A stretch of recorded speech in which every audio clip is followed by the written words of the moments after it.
오늘 레위기 말씀 24장 본문 말씀 나누기 전에 지난주에 말씀드렸던 내용이 오늘 주보에 잘 요약이 되어 있습니다. 저는 이 주보 요약, 설교 요약을 볼 때마다 설교보다 훨씬 더 잘 요약하신 것 같아요. 제 설교는 그렇습니다. 그래서 이걸 보면서 이번 주에 있을 절기를 한번 복습하는 개념으로 또 지난주 설교를 확인하는 마음으로 한번 정리하고 가겠습니다. 슬라이드를 한번 보실까요?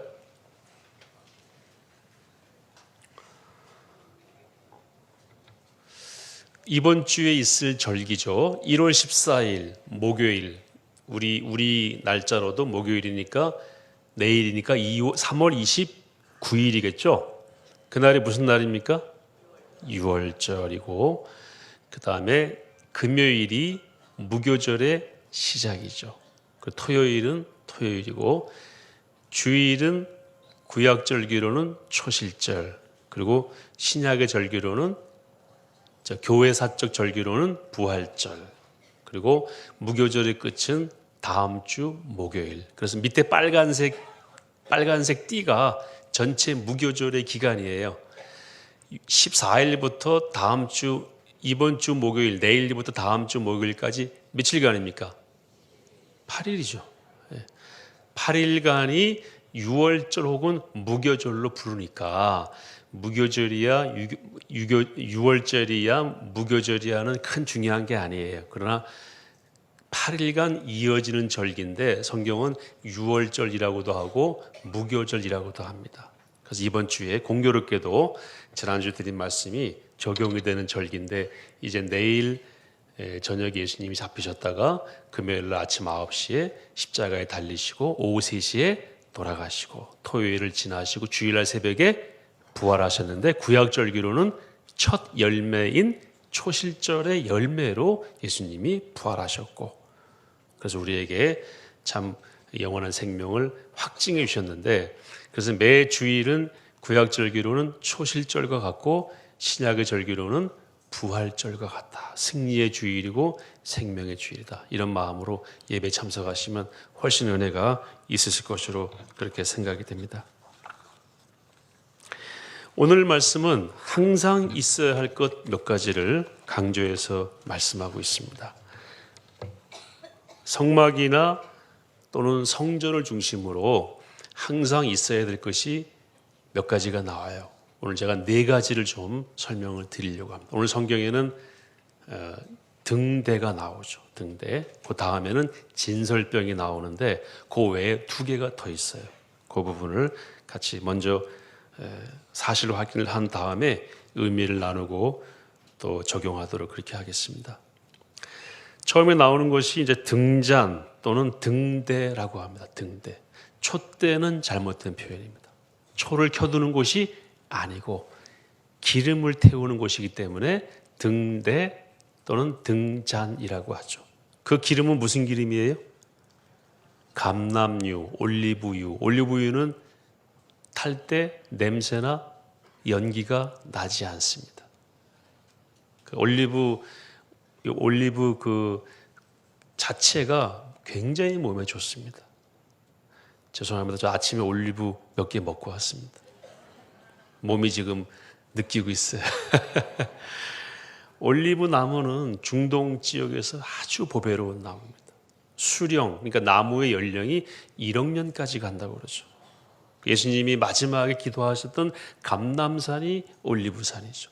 그때 예수님이 기도하시는 모습을 봤던 그 올리브 나무는 지금도 거기에 있다라고 봐도 과언이 아닐 정도로 굉장히 오랜 기간 동안에 올리브 열매로 사람들을 유익하게 하고, 올리브 나무 몇 그루 심으면은 우리 한국적 표현으로는 자녀 교육시키는데 문제없다. 소 몇 마리면은 자녀 교육시키는데 문제없다, 그런 말 했잖아요. 올리브 나무가 그렇게 효자 노릇을 합니다. 아주 우리 사람에게 좋은 것이죠. 근데 성경에 순수한 감람나무 기름을 채워서 그걸 태우도록 말씀하고 있습니다. 그리고 출애굽기 28장 20절에 보게 되면은 끊이지 않고 불을 밝혀야 한다고 강조하고 있어요. 불이 꺼지면 됩니까? 안 됩니까? 안 돼. 그래서 항상 있어야 될 것. 첫 번째가 뭡니까? 이 그 등대, 등잔, 이 불은 성막 안에서 항상 켜 있어야 됩니다. 여기서 그 등대를 만들 때에는 순금으로 만들고 기름은 순결한 기름이기 때문에 이 등대와 이것은 기름은 다 예수님을 상징해요. 사진 한번 보여주실래요? 그 다음 슬라이드.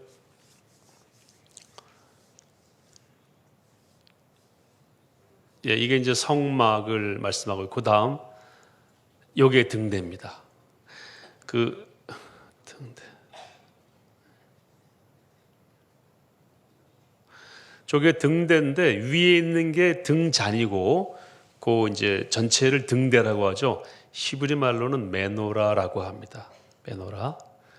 42kg을 쳐서 만든 거니 굉장히 무겁죠. 성인 우리 어머니들 몸무게랑 비슷합니다. 성소 안에 있는 유일한 빛이었고 잔과 꽃은 저 꽃 모양을 말하는 거고요. 또 한 덩어리로 쳐서 만드는 겁니다. 감람유로만 밝히도록 되어 있고 간검하는 자라니까 그걸 점검하는 자가 항상 등불을 유지 관리하도록 한 덩어리로 제작된 저기에 있는 순금과 순수한 감람유는 누구를 상징한다고요? 예수님의 순결. 그리고 저 불빛은 예수님의 그 빛 대신 예수님, 그리고 성령을 상징하고 또 예수님께서 우리 보고 뭐라고 그러셨어요? 너희는 세상의 빛이다. 그래서 그리스도인의 삶을 여기서 보여주고 있는 것이 바로 이 등대인데 이 등대는 항상 켜두어야 한다. 성막 안의 유일한 빛이었어요.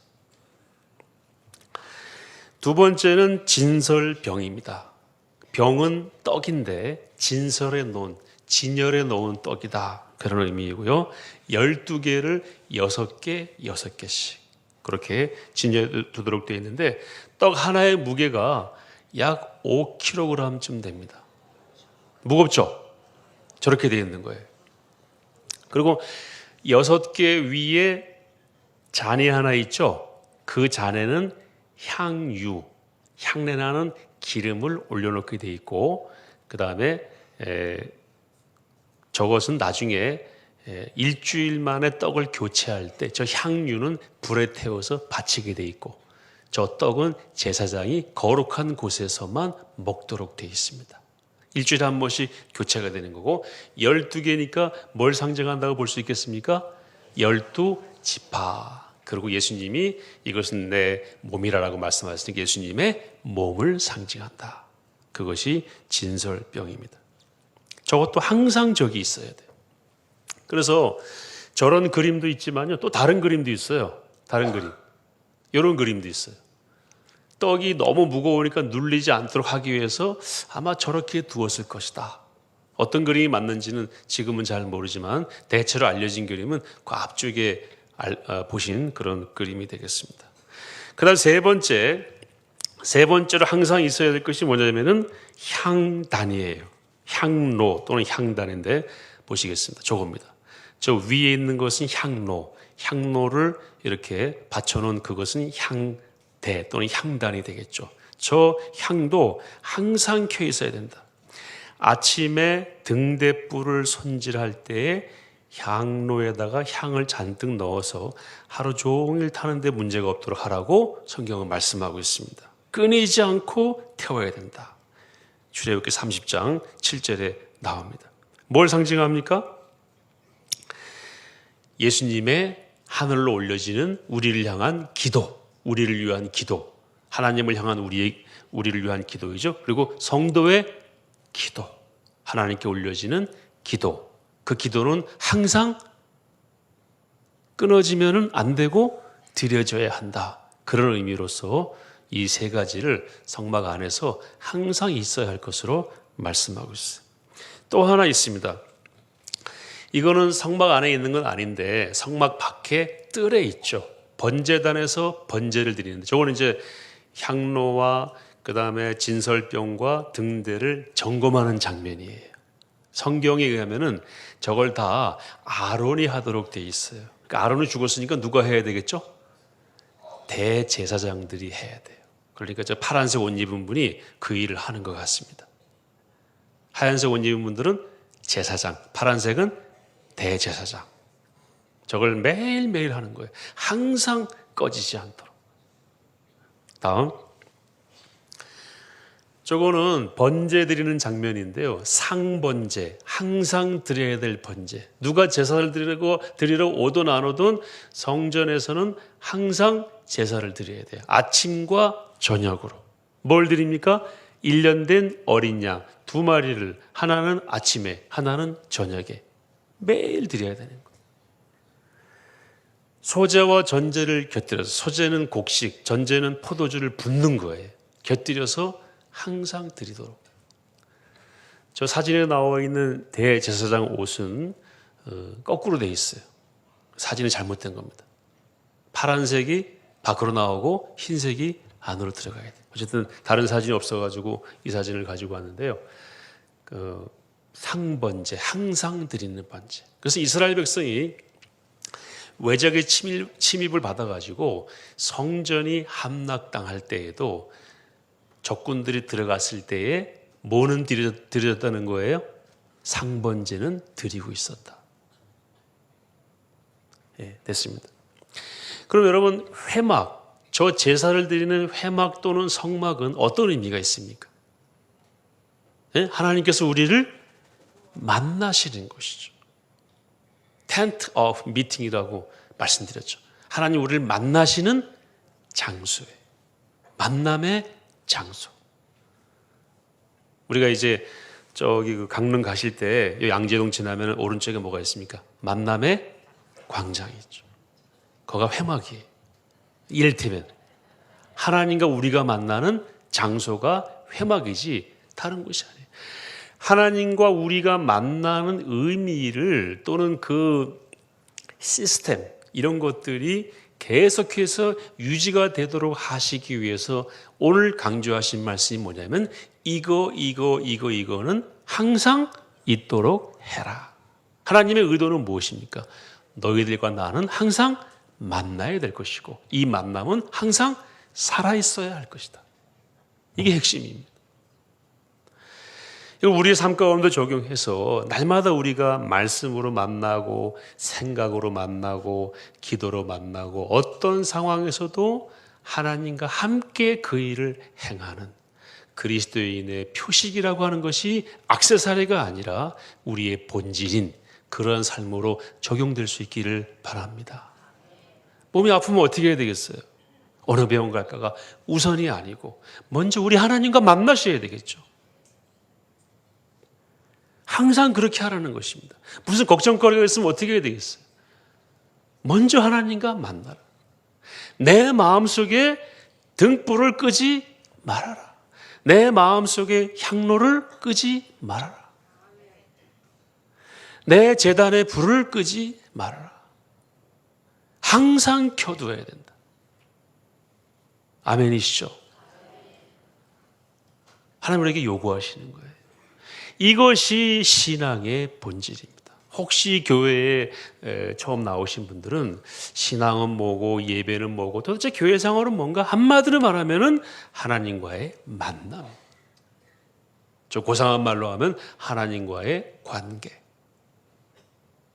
더 줄여서 말하면 예배가 가장 중요한 것입니다. 삶 가운데 예배하고 형식으로 예배하고 그것이 생활 속에서는 하나님과의 지속적인 만남, 꺼지지 않는 등불과 향로와 상번제와 진설병 같은 시스템을 우리 안에 두고 하나님과 만나는 그것이 신앙의 본질이라는 것입니다. 여기서 우리가 오해하기 쉬운 그림을 하나 예수님이 보여주셨는데 뭐냐면은 마르다와 마리아의 이야기입니다. 여러분 잘 아시죠? 마르다는 어땠어요? 마음이 분주했어요. 뭐에 관심이 있었습니까? 봉사, 음식, 사역, 일이에요. 포에버로 말하면은 우리 예배로 말하면은 이런 뭐 여러 가지 주보 만드는 거 이런 거 방송 나오는 거 이런 거에 마르다는 관심이 너무 많았어요. 그러다 보니까 예배에 집중을 못해. 누굽니까? 마르다. 마리아는요.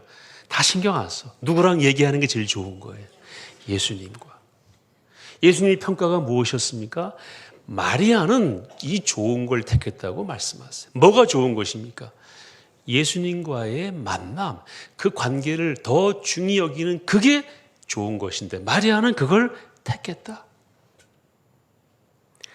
자, 가끔 신방 갈 때 우리 가기 전에 말씀을 드리죠. 제가 군대에 있을 때는 담임 목사할 때는 그렇게 광고했어요. 신방 가면은 절대 음식 같은 거 준비하시지 말라고. 야, 근데 이 말씀을 다 귀등으로 들으시고요. 음식을 너무 많이 준비해놔요. 그래서 아예 안 먹고 왔어요. 그러니까 그 다음 신방할 때부터 안 내놓으시더라고요. 뭐에 집중하시라는 거예요? 부족하지만 저하고 만남, 기도의 제목 내놓고 기도하고 말씀, 이게 중요한 거지. 제가 거기서 맛있게 먹고 오면은요, 다음 신방 갈 때는요, 이게 더 엄청나져요. 하나도 중요하지 않습니다. 자, 이렇게 얘기를 했어요. 하여튼 입으로 씹히는 거는 내놓지 마시라고.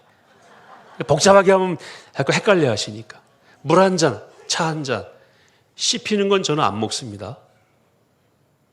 중요한 게 뭐냐 이거예요. 예수님이 우리에게 보여주신 그림이에요. 마르다와 마리아. 마리아는 이 좋은 걸 택했다. 내가 원하는 건 분주히 움직이며 봉사 헌신하는 그게 아니다. 그거 중요하고 다 그거 필요하지만 그것조차도 나와의 관계를 더 돈독히 하기 위한 방편으로 할 때 의미가 있는 것이지. 나는 여기 있는데 너는 저기 가서 그거 하면서 그것 때문에 화나고 그것 때문에 분주하고. 마르다는 그것 때문에 화내잖아요. 마리아는 왜 나 안 도와주느냐고. 그러니까 예수님이 그렇게 말씀하시는 거예요. 그러니까 우리 사랑의 교회 나오실 때, 포에버 예배 오실 때 가장 중요한 건 무엇이죠? 나는 하나님을 만나러 간다. 하나님을 예배하러 간다. 그것보다 더 앞서는 것은 필요가 없어요. 다른 어떤 사역이나 봉사도 그걸 위한 것이 되어야 됩니다. 아멘이시죠? 명절에 용돈을 계좌로 이체해 주는 자식이 있어요. 돈은 좀 덜 가져오지만 찾아오는 자식이 있어요. 솔직히 한번 말씀해 보실까요? 누가 더 좋으세요? 아, 그러세요? 돈 많이 주면 더 좋지 않으세요? 아, 이거 의외네요. 돈도 주시고 찾아도 오시면 더 좋고, 제가 말씀드린 건 비교해서 말씀드렸을 때 찾아오는 자식과 용돈만 보내준 자식과 어떻습니까? 그렇죠. 그렇죠. 찾아오는 자식이 중요하죠. 하나님도 그 말씀이에요. 이런저런 시스템을 놓고 비록 성전에 오지 않지만 이스라엘 모든 백성은 나와 함께 순간순간마다 끊이지 않고 만난다. 너희들은 이걸 통해서 모든 백성이 나와 만난다는 사실, 나와 만나야 한다는 당위성을 인정하고 가르치고 보여줘라. 그래서 항상 있어야 할 것을 정해두신 거예요. 오늘 예배 끝나면 하나님과 관계가 어떻게 됩니까? 끊어지면 안 돼요. 또 우리의 마음의 등불은 여전히 켜 있어야 됩니다.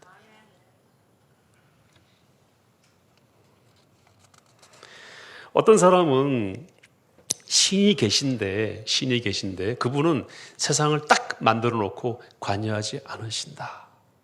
마치 여러분 손목에 있는 시계처럼. 시계 만든 사람이 지금 와서 시계 돌아가는 거 관여합니까? 안 하죠. 그와 마찬가지로 딱 던져놓고 관여하지 않는다. 이런 이론을 얘기하는 사람이 있어요. 여러분 의견 어떠십니까? 하나님은 지금도 우리의 삶 가운데 구체적으로 개입하시고 역사의 주관자로서 일하고 계시죠. 그러니까 우리가 그분하고 뭐 해야 됩니까? 만나야 되는 것입니다. 이제 만나러 갑니다. 제가 예수 믿고 저는 고3 때 예수님 영접했거든요. 교회 생활을 그 전부터 했지만 조금 철이 들만할 때 예수님을 믿고 나니까요. 이 사고의 혼란이 오더라고요. 왜냐하면 그전에도 교회 생활을 했지만 액세서리, 프렌들리, 교회의 친화적인, 교회 문화가 친숙한, 우리 아버지가 장로님이고 어머니 권사님이시고 교회 안 가면 맞아 죽는다 그랬으니까 열심히 교회 나갔죠. 그래서 교회가 좋아요. 교회 형들, 교회 누나가 교적권에서 거의 다 해요. 그리고 지금도 그 형들이 시골 가면 장로님 되어 계시거든요. 만나면 너무 재밌고 좋아요. 그건 액세서리였더라고요. 액세서리. 예수님을 진짜 만나고 나니까요, 이 정체성의 혼란이 오는 거예요. 그동안에 저는 누구였습니까? 인본주의자로서 아까 말씀드린 대로 시계 만든 분은 하나님이신 걸 인정하는데 시계는 내 손목에 있다. 그렇게 살아왔는데 예수님 만나고 나니까 세상이 움직이는 작동의 원리가 다르다는 걸 알게 됐어요. 그래서 무슨 책을 보든지 그 관점으로 보게 돼 있는 거예요. 오늘 기도하실 때도 말씀하셨지만 믿음의 눈으로 보는 거죠. 믿음이 연약하니까 믿음을 키우기 위해서 성경을 더 보게 되고 선배님들하고 대화하게 되고 기숙사에서 많은 인사이트를 얻게 되고 성경 읽고 책 읽고 또 저희 학교는 매일 예배 드리니까 그때 말씀을 듣고 그러면서 이제 생각이 달라지는 걸 경험했습니다. 그때에 대학교 2학년 3학년 딱 되니까 선배들이 슥 접근해가지고요. 저희 학교에 그런 선배들이 많지는 않았어요. 눈에 띄는 선배 몇 사람이 있었는데 딱 접근하더니 공산주의 서적을 딱 소개를 하는 거예요. 우리 장인어른이 그 말씀 많이 하셨어요. 20대의 공산주의자가 아니면 청년이 아니고 40대에도 공산주의자면은 철이 안 든 거다. 그 책 열심히 읽었죠. 그런데요, 예수님이 제 마음에 들어와 있고 믿음의 눈을 딱 가지게 되니까 이게 읽혀는 지는데 들어오질 않아요. 저는 도서관에서 10시, 11시까지 제가 불을 끄고 나오면서 그런 책들을 읽으면서 나름대로 성경적으로 그걸 다 반박을 했어요. 그때 한참 학생들에게 읽혔던 이게 소위 변증법적 이론입니다. 사회 변혁은 정반합의 원리로 이루고 갈등을 해소하는 과정에서 발전한다. 그래서 갈등을 만들어야 된다. 프롤레타리아가 혁명을 일으켜야 된다. 그것도 유혈혁명을 일으켜야 된다. 그것이 우리 사회 모순의 대안이다. 이것이 핵심이죠. 하나도 귀에 들어오지 않더라고요. 왜 그렇습니까? 저는 이미 어떻게 됐어요? 제 마음속에 뭐가 켜져 있습니까? 등불이 켜져 있는 거예요. 다른 생각을 할 수가 없습니다.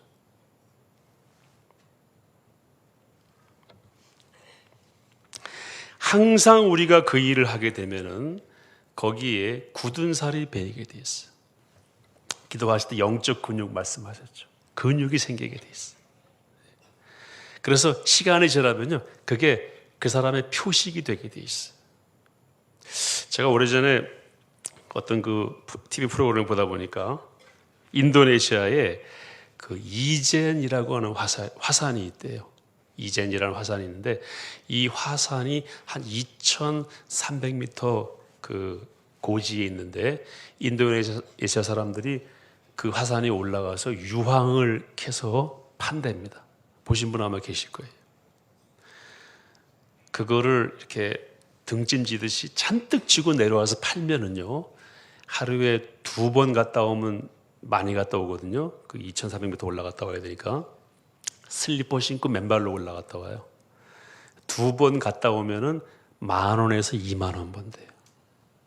근데 그분들이 그 일을 하다가 유황에 중독이 되어서 40세 정도면 죽는답니다. 근데 그거밖에 할 일 없으니까 매일 그 일하러 가는 거예요. 어떤 분은 유황 냄새를 못 맡으면은 이 중독 현상이, 금단 현상이 있어가지고 그냥 올라가요. 유황 냄새 맡으러. 참 안타깝죠. 제가 그런 말씀을 드리는 게 목적이 아니고 그분들이 그 일을 어릴 때부터 계속 하다 보니까 이 몸 자체가 거기에 맞춰져 있어요. 등짐을 하도 짓다 보니까 여기에 굳은살이 생겨가지고요, 황소처럼 살들이 올라와 있더라고요. 우리가 어느 한 방향으로 지속적으로 가게 되면은 반드시 그 방향에 합당한 몸과 마음으로 변화되게 돼 있습니다. 영적 근육이 바로 그런 겁니다. 일관성 있게 한 방향으로 생각하고 살게 되면은 그것이 그분의 성품이 되고 인격이 되는 것이고 그분의 가치관이 되는 것입니다. 성경은 우리에게 말씀하고 있어요. 항상 불을 켜놓아라. 항상 향을 올려라. 항상 떡을 진설하고 매일마다 하나님께 뭐 하라는 겁니까? 제사를 드려라. 그렇게 되면은 10년, 20년이 지나면은 그것이 우리의 방향이 되고 영적 근육이 생기게 되고 우리의 삶을 누가 볼 때에는 표시가 나게 돼 있다는 것입니다. 그래서 연세가 드시고 70이 넘으시고 80이 넘으시면은요, 그게 더 두드러져서 정말 존경받는 모습으로 나타나게 돼 있다는 것입니다. 꼭 그렇게 되실 수 있기를 축복합니다. 이원론이 있을 수가 없어요. 여기서는 이렇게 생각하고 행동은 저렇게 하고 그렇게 될 수가 없어요. 왜냐하면 항상 불이 켜 있기 때문에, 항상 향이 타고 있기 때문에.